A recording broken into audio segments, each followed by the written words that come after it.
Boa noite, irmãos e irmãs. Que as bênçãos de Deus, a paz que emana do Cristo e as boas vibrações da espiritualidade superior recaiam sobre todos nós.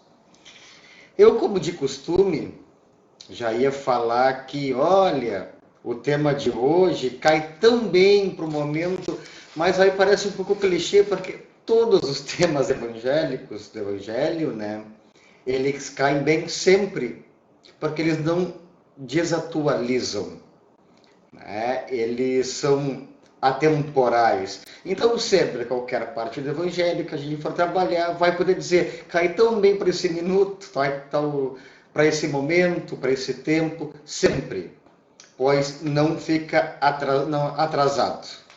E o capítulo de hoje é o capítulo 21 do Evangelho segundo o Espiritismo, que fala sobre os falsos profetas. Antes de entrar no tema propriamente dito dos falsos profetas, tá? Nós vamos fazer toda uma análise, né? Algumas reflexões que eu gostaria de trazer para todos nós. Mas, primeiramente, vamos ler o que diz o Evangelho a respeito dos falsos profetas, né? Em São Lucas, capítulo 6, versículo 23, 43, 44 e 45, e depois São Mateus, capítulo 7, versículo 15 a 20. A árvore que produz maus frutos não é boa, e a árvore que produz bons frutos não é má, porque cada árvore se conhece pelo seu próprio fruto. Não se colhem figos dos espinheiros e não se cortam cachos de uvas de sobre as sarças. O homem de bem tira as boas coisas do bom tesouro e do seu coração, e o mal tira as más do mau tesouro do seu coração, porque a boca fala do que está cheio o coração. Aí tem a parte de Mateus, que fala, guardai-vos dos falsos profetas que vêm a vós cobertos de peles de ovelhas, e por dentro são lobos rapaces. Vós os conhecereis pelos seus frutos. Podem-se colher uvas dos espinheiros ou figos das sarças? Assim, toda árvore que é boa produz bons frutos, e toda árvore que é má produz maus frutos.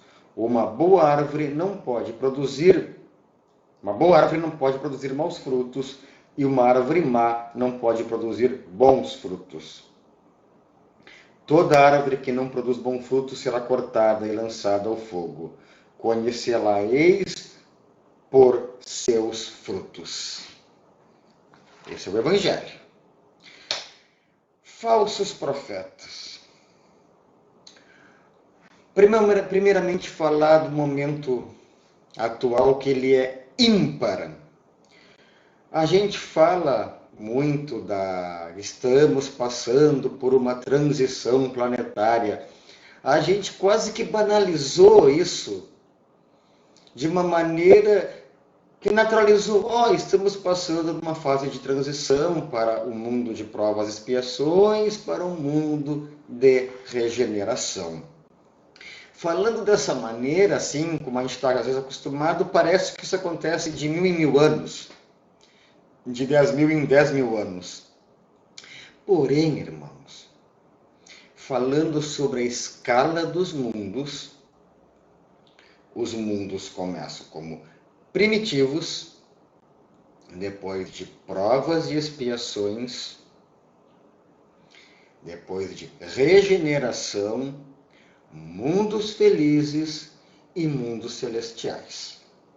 Tá ok? Então, assim, o mundo, quando foi arquitetado, quando foi feito, passou bilhões de anos sem ser habitados por seres materiais, né, para vir aqui reencarnar.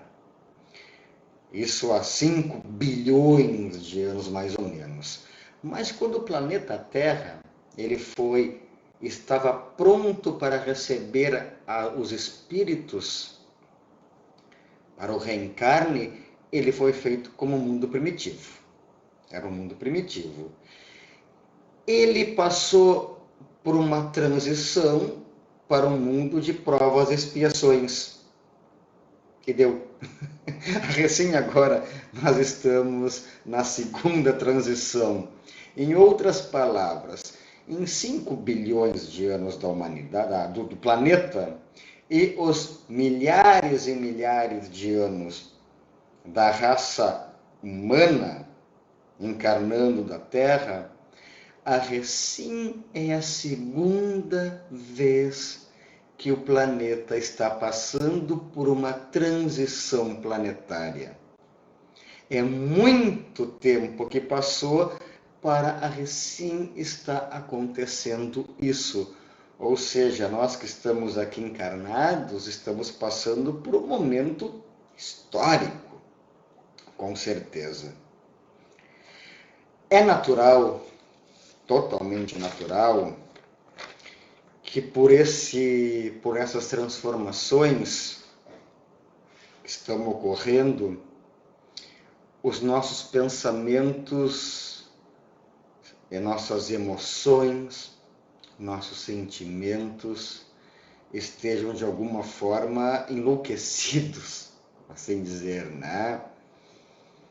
Pois é um momento de turbilhão e é um momento que muitas vezes nos traz carências, nostalgias, pessimismo. E qual é o melhor terreno para aparecer aqueles ditos falsos profetas do que o momento de carência, de um momento de fragilidade? É o terreno, sempre houveram, com certeza, mas agora se criou um terreno muito propício para isso. A cilada dos falsos profetas. Aqueles que prometem fórmulas mágicas, receitas prontas para a nossa elevação espiritual, para o nosso crescimento, para aplacar os nossos anseios de felicidade, de bem-estar, de crescimento. Qual é a pergunta que devemos fazer, então, num momento como este?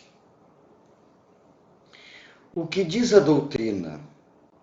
Não há fórmula mágica. Não existe. O que existe é reforma íntima. O que existe é mudança de hábitos. O que existe é a tentativa de vencermos as nossas más tendências, pois assim falou Kardec, que o bom espírito é conhecido pelo seu esforço de vencer as más tendências. Então, quando nós vimos, alguém, ou uma instituição, um indivíduo ou uma coletividade que promete algo, a gente deve pensar assim: isso toca a minha ferida? Isso faz questionar as minhas atitudes? Isso me induz a amar a Deus e ao próximo como a mim mesmo? Isso ensina eu ter um anseio de crescimento, de ser amanhã alguém melhor do que eu fui ontem?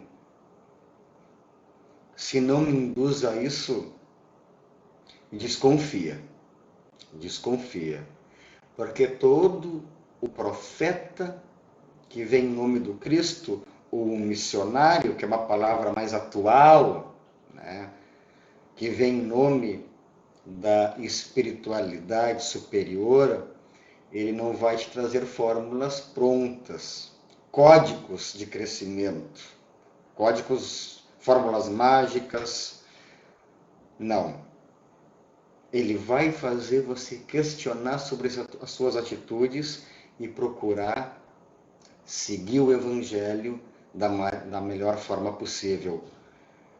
Se algum tipo de doutrina ou ensinamento não te impulsione a dar bons frutos, desconfie, por causa que a boa árvore é conhecida pelo quê?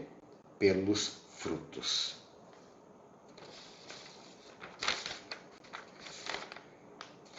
Mas nós, santos que somos, muitas vezes, temos a mania de apenas colocar a responsabilidade na figura do outro. Por exemplo, quando a gente fala em falso profeta, a gente pensa no médium corrupto, no pastor aproveitador, no bispo, no padre. A gente nunca pensa em nós mesmos. Será que muitas vezes nós não somos nós mesmos os nossos falsos profetas?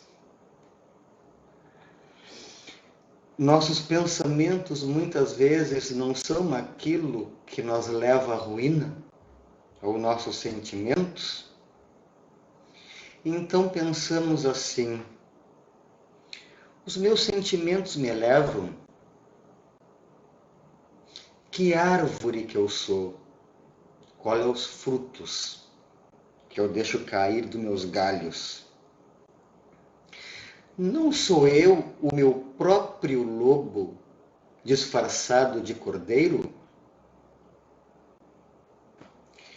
Eu seguiria a mim se eu fosse outra pessoa? Se eu fosse um outro indivíduo, que não eu, mas outro, eu me seguiria?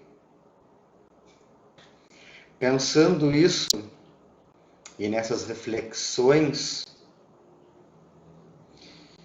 pedimos a inspiração de conseguir fazer as nossas autoanálises para ver se muitas vezes nós não somos nós mesmos os nossos próprios falsos profetas.